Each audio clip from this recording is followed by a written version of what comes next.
Green would be happy to answer questions after that. With that, let me introduce the survivor who's helped organize a lot of this, and will be telling her own story and introducing the other survivors. Haley Robson, thank you for your courage and leadership. Absolutely, thank you. Oh, good morning. It's a little chilly coming from Florida, not used to it. I want everybody to take a look. I know everybody sees us today as grown adults, but we are fighting for the children that were abandoned and left behind in the reckoning. This is who you're fighting for. This is who Congress is fighting for. This is who the House of Representatives are fighting for, and hopefully the Senate will fight for us too. I want to kick this off right, and I want to address Marjorie Taylor Greene, Thomas Massie, and Rokana. I want to express my gratitude for all three of you, and I know, Rokana, we spoke earlier.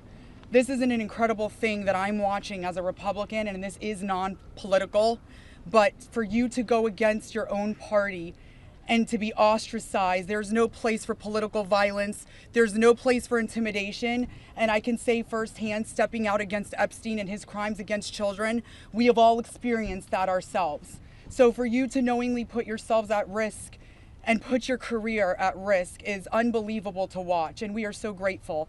I also want to make a proposition for Marjorie Taylor Greene, because you've been an advocate for this. If you decide to read those names on the House floor for immunity, I will be more than happy, no security needed. I will stand beside you. I will hold your hand. I will hold your coat in solidarity with you. And on top of that, I did talk to Jayapal, who said she would be more than happy to read those names too on the floor with all of us. It's time that we put the political agendas and party affiliations to the side. This is a human issue. This is about children.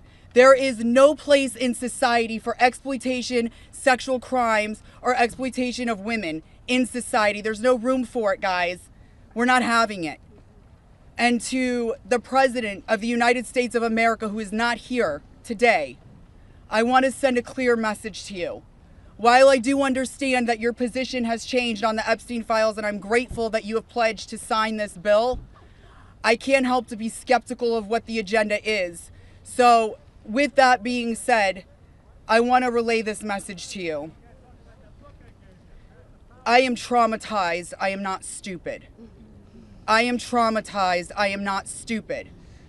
You have put us through so much stress, the lockdowns, the halt of these procedures that were supposed to have happened 50 days ago. The Adelita Grijalva, who waited to get sworn in, and then get upset when your own party goes against you because what is being done is wrong. It's not right. For your own self-serving purposes, this is America. This is land of the free. Land of the free. In 1863, we have a woman on top of the Capitol building represent freedom. I do not feel free today. I don't know if the women behind me feel free today. So I am begging every member of Congress, every representative, to step up and choose the chaos, choose the survivors, choose the children, protect the children, all children. You protect all of us equally. Thank you very much for your time. Following that, Lisa Phillips will be the next survivor.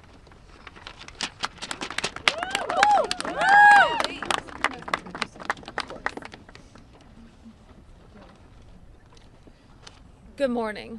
My name is Lisa Phillips. It's an honor to stand here again for something America is finally united on: the immediate release of the entire Epstein files. In a divided nation, this is one demand we all share. Last time I stood here, I made a promise to all survivors watching.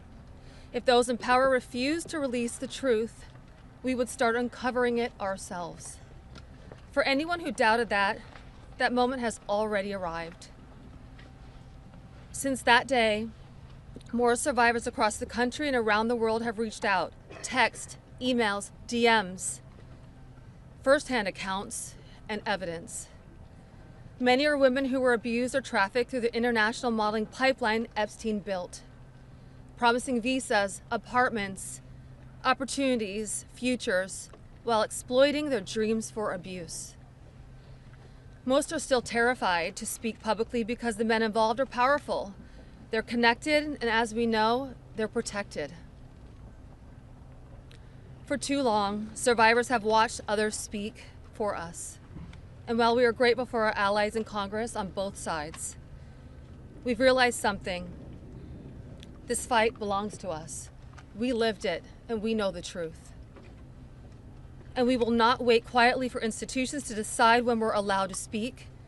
The survivors now coming forward have entrusted us with their stories. We are sharing that information with the proper authorities, and when it can safely be made public, it will be. So today, we are launching something historic. The first national, survivor-led political movement in America. Nonpartisan, laser-focused on exposing the systems, the loopholes, power structures, and silencing mechanisms that have protected predators for far too long. We are stepping directly into the halls of power, into the political arena. We will help rewrite laws that failed us and build protections for our nation's children together, targeted by sexual exploitation. Together, today, survivors begin our own fight, the survivor revolution. And we intend to change this nation for the better. If you're a survivor who wants to join us, please reach out. And to anyone who benefits from the current system, intentionally or not, remember this. Alone, yes, we are afraid. But together, we are feared. Thank you.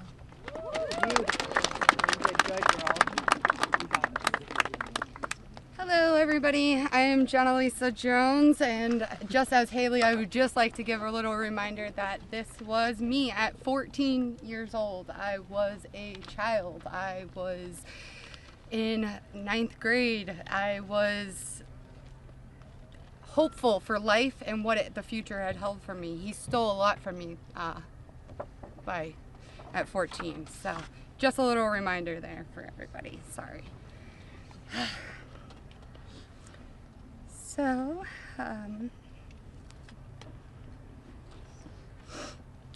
just want to start out by saying thank you for all of you for being here today. I want to start by expressing my deepest gratitude to the members of Congress who have stood with us, the survivors, in demanding the transparency and justice. Your support is a signal that this institution can still serve the American people.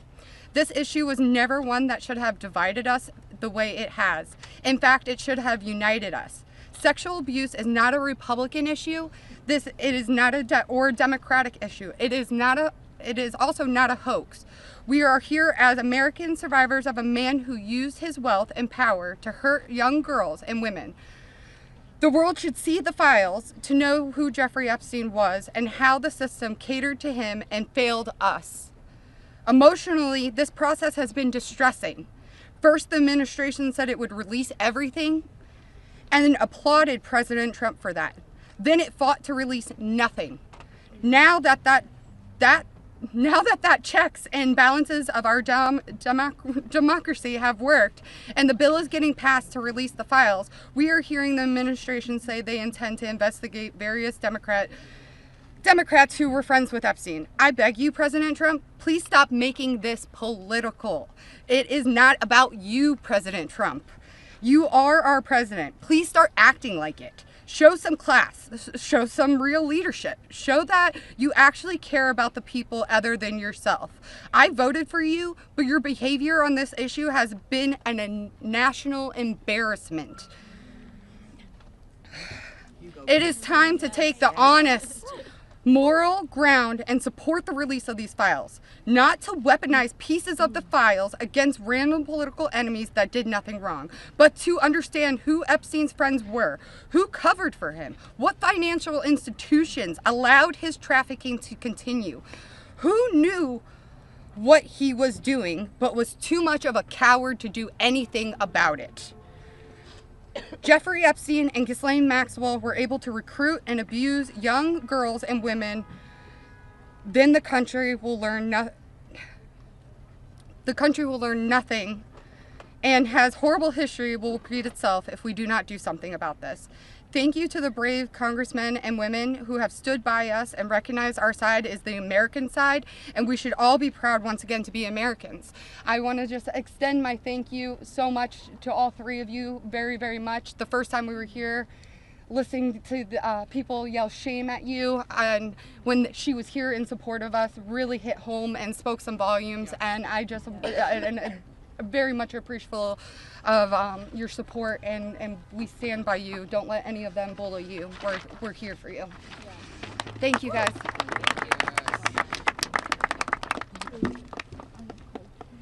Wow. Good morning, everyone. Thank you all so much for coming together today and taking the time to listen to us. Your presence means the world, and it shows commitment to understanding and supporting survivors and Americans. I stand before you today with a heavy heart. I originated from Brazil, and I came to the United States when I was 8 years old. I was only 14 when I first encountered Jeffrey Epstein, and my daughter is now almost at that age. At 14, the only things she should be concerned with are going to school, practicing at her cheerleading competitions, and enjoying her time with her friends and family. She should not have to bear the burden of worrying about being manipulated or exploited. At this age, she is still a child, and no child should ever have to face such threats. I also want to address a troubling statement made by a prominent figure on a major platform who suggested that a 14-year-old should not be considered a victim of pedophilia. This is a dangerous and incorrect notion. When we talk about how children at 14 should still be treated as children, I ask you to look at the young people around you. Remember when you were that age? Do you think you should have been responsible for being groomed? Put yourselves in our position when we were young. I'm here today not to just share my story, but to call on all of you to help make a difference. We need to support to push for the Transparency Act and release the Epstein files. Please reach out to your Congress members and senators and urge them to support this crucial legislation. The truth is something that we all deserve, and it is vital for safety and protection of the future of generations. Think about all the young people in your life, your daughters, your nieces, your friends. Let's stand together and ensure that they grow up in a world where they are safe and valued. I often wondered, why did this happen to me? And then I realized, God only gives you what you can handle. I'm here for a purpose, and that purpose is to make a difference today. So, let's stand together to protect our children and our peace. Thank you. Yes.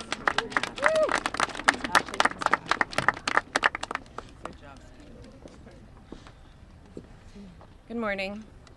I want to say a few things before I begin.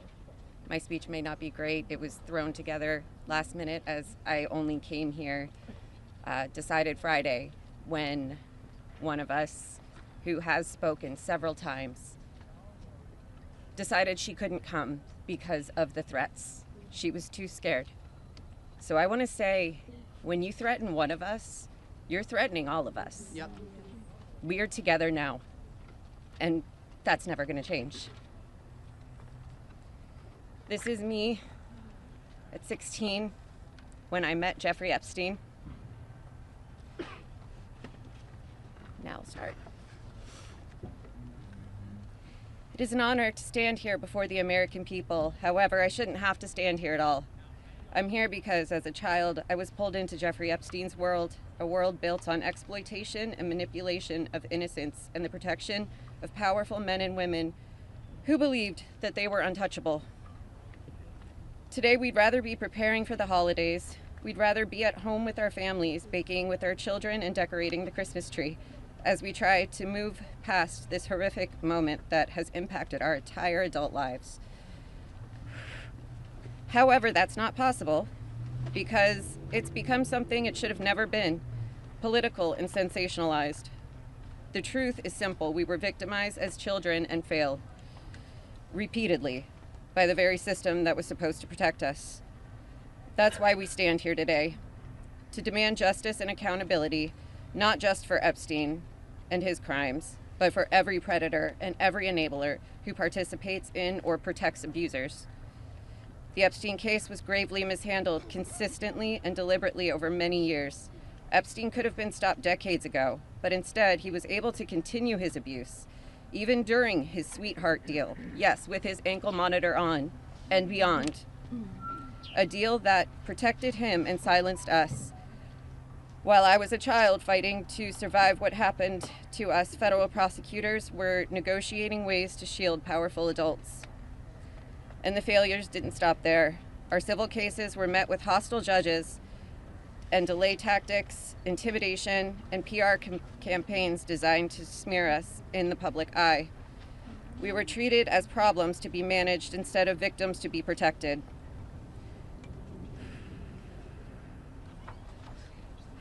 Today, something has changed. Individually, our voices were whispers.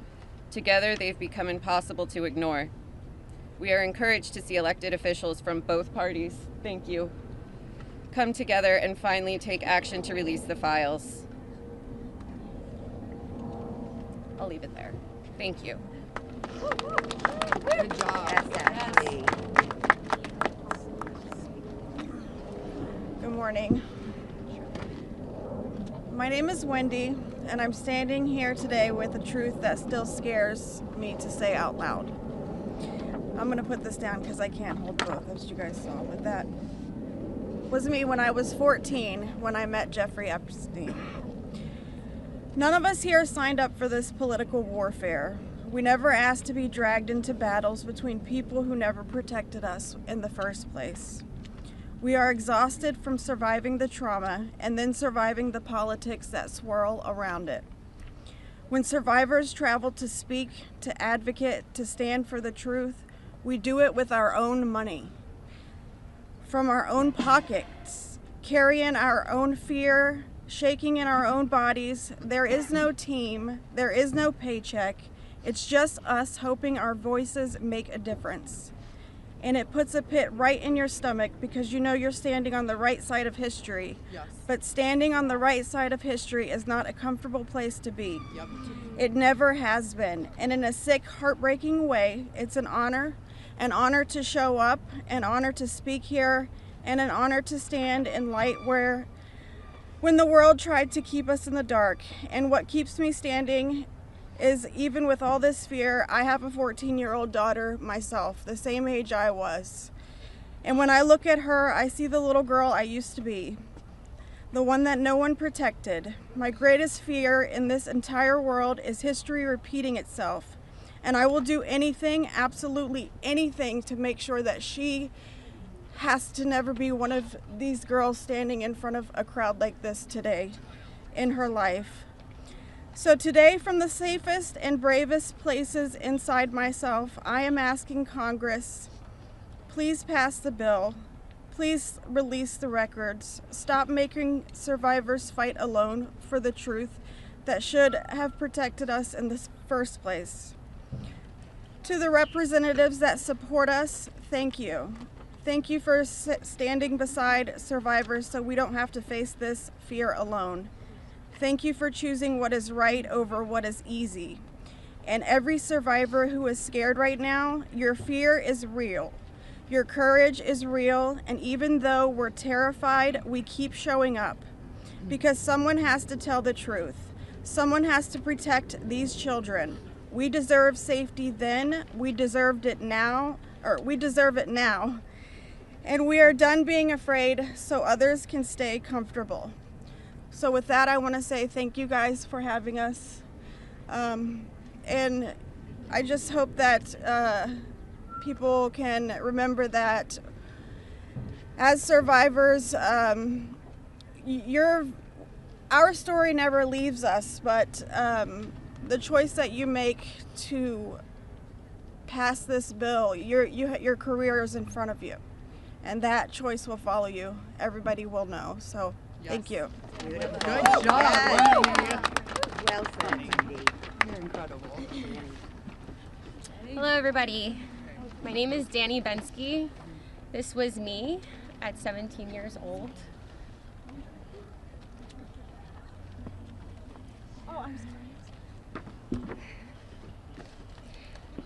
Coming from the dance world, I was recruited in 2004 after a systematic breaking down where Epstein leveraged my mother's brain tumor scans.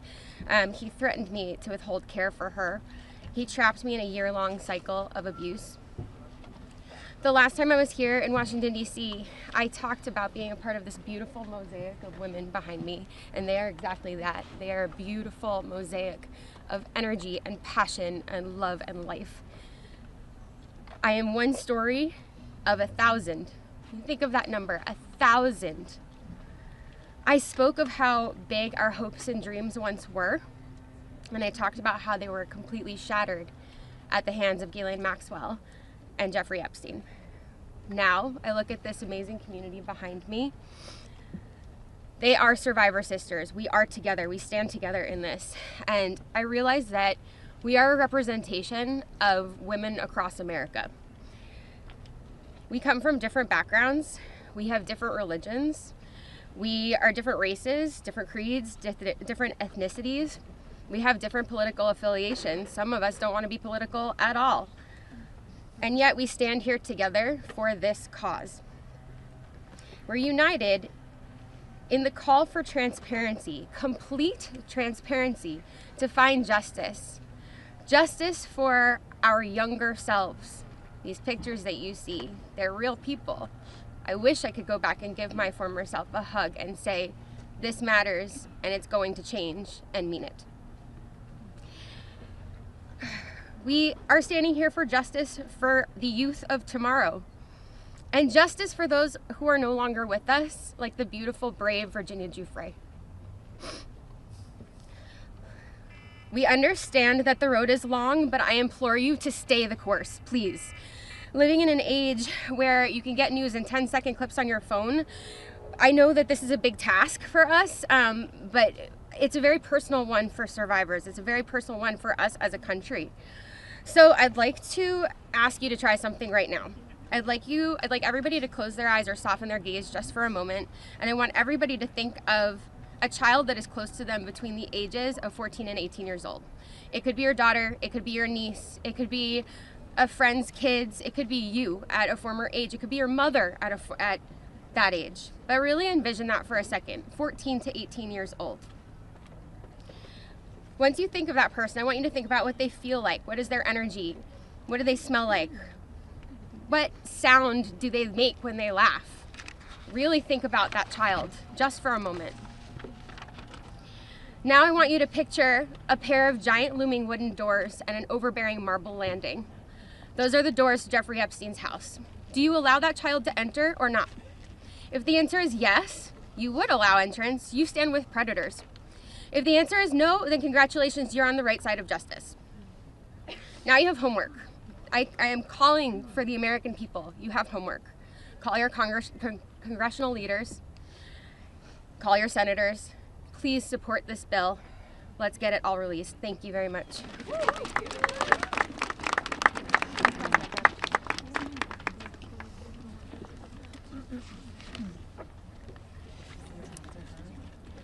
Good morning.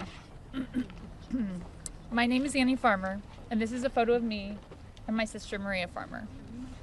Around the time I was 16 and she was 25. That's how old we were when we were abused by Epstein and Maxwell. Survivors have repeatedly stated that our pursuit of transparency and justice is a nonpartisan issue. But given the political noise surrounding this case, I just want to remind people of some of the facts. In 1996, when my sister Maria bravely blew the whistle on this group by reporting to the FBI what Epstein and Maxwell did to both of us, they hung up on the phone on her, and there was no follow-up of any kind. Bill Clinton was president. In 2006, the FBI came to us, finally interviewed us, and asked us both to be witnesses against Epstein. We were very anxious, but we agreed. And then we didn't hear back from them due to their infamous sweetheart deal. George W. Bush was president. In 2015, when the DOJ was sent FOIA requests for Maria's FBI files, and they were denied, as they have been many times, Barack Obama was president. In 2019, when Epstein died in prison due to either negligence or foul play, Donald Trump was president. In 2023, Maria's attorneys sent a letter on her behalf to the government, requesting an investigation into the repeated law enforcement failures in this case, similar to what was done in the case of Larry Nassar. They declined to do so. Consequently, my sister filed notice that she would be suing the government for failing to uphold its legal, ethical, and moral duties in this case. Joe Biden was president. This year, after campaigning on a pledge to finally release the files, under Trump's second presidency, the DOJ announced they were closing the investigation into Epstein's co-conspirators, and then transferred Ghislaine Maxwell into a prison camp, where it is well documented that she is receiving special treatment. This is not an issue of a few corrupt Democrats or a few corrupt Republicans. This is a case of institutional betrayal. Because these crimes were not properly investigated, so many more girls and women were harmed. My sister, because of her bravery, was repeatedly threatened and lived in fear, with dire consequences for her health and her career. 30 years later, even as oceans of allegations and obvious truths have emerged, the government has still not chosen transparency. This is why we have all come together as one united voice to demand the release of all the Epstein files and to finally bring the truth out of the shadows. Yes.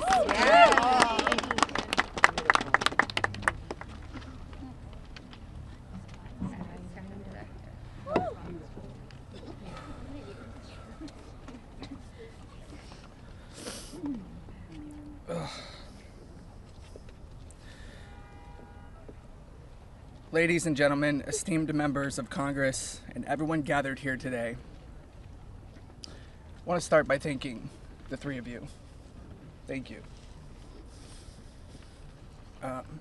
It takes a lot of bravery to do what you're doing. We hear you. We see you. It means a lot for you to be here with us, and I know my sister would be incredibly proud. This is the moment she was fighting for and the moment that all survivors are fighting for, so thank you. My name is Sky Roberts, and I stand before you as the brother of Virginia Roberts Giuffre, a warrior, a mother, and a sister whose legacy will forever resonate in the hearts of those who understand the fight against injustice. Today, we find ourselves in a place of deep sorrow, shattered by the loss of our beloved sister. Yet, we are honored and privileged to carry her voice forward and continue her relentless fight alongside her fellow survivor sisters. Virginia's story is one that should have been filled with promise, but instead it became a harrowing tale of exploitation and survival. At just 16 years old, she took a job at Mar-a-Lago, believing she had secured a dream summer position. But that dream quickly morphed into a nightmare when Ghislaine Maxwell preyed upon her innocence. This isn't just the story of one girl, it's a story about the insidious nature of power and abuse, a dark chapter in our society that must be told. Virginia was no stranger to trauma. In her memoir, Nobody's Girl, she shares the painful truth that she had already suffered abuse at the hands of our father and a family friend. But what happened next was unfathomable. Epstein and Maxwell didn't just abuse her, they trafficked her to a network of the rich and powerful. Princes, prime ministers, politicians, financiers, and lawyers. These men committed unspeakable acts against her will, and against the will of countless survivors who stand united with us today. Virginia's strength was tested in many ways that most of us can hardly imagine. She was manipulated, coerced, and threatened, forced into complicity in her own devastation. She often spoke of psychological scars that ran deeper than the physical ones. From the start, she wrote, "They manipulated me into participating in behaviors that ate away at me, eroding my ability to comprehend reality and preventing me from defending myself. The most destructive wound they inflicted was that of forced complicity. a betrayal of self that was crafted by her abusers. But I stand here today to declare that their tactics of fear and intimidation did not work. Virginia's spirit could not be broken. She became a beacon of hope, a warrior, fighting not just for herself, but for every survivor who suffered in silence. She said, "I felt it was my duty to stand up to predators like Epstein and Maxwell. I would put my neck on the line to make sure my daughter never has to go through what I had to endure." These survivors, like Virginia, have transformed into mothers and strong women, fierce in the face of adversity. Many of them have daughters the same age they were when they faced their own abuse. They are determined to break the cycle, to shatter the silence that has kept so many in the shadows. Virginia quoted in her memoir, "There I was, as the mother of 3 children. I felt it was my duty to stand up to predators like Epstein and Maxwell. I mentioned to Ellie in particular,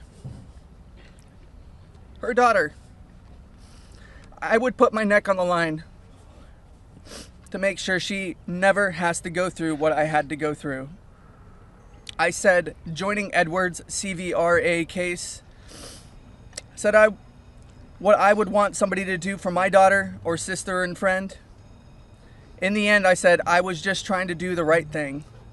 That's what I felt like I'm doing," I said.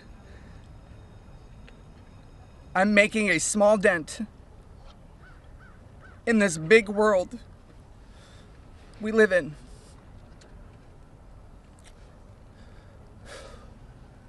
Well, Sissy,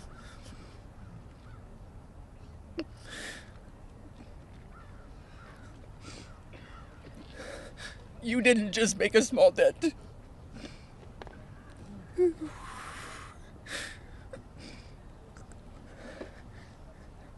You made a monumental impact, a resounding statement that echoed across the world.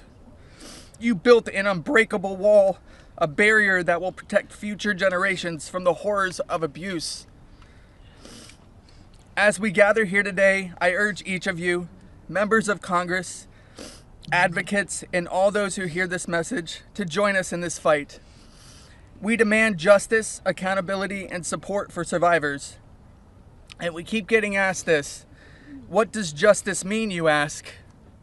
It starts with acknowledgement. That's the first step. Acknowledge in the face of survivors that this happened and that this is true.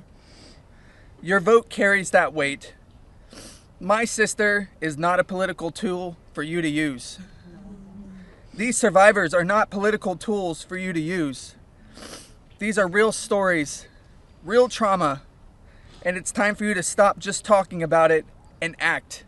Vote yes. Yes.